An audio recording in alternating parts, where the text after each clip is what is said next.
আদি শুধু নবীকে পেতে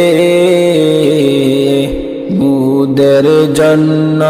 কান্দেন নবী ওই মদিনাতে মুদের জন্য কান্দেন নবী ওই মদিনাতে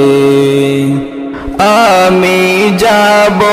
কবরেতে কেউ তো যাবে না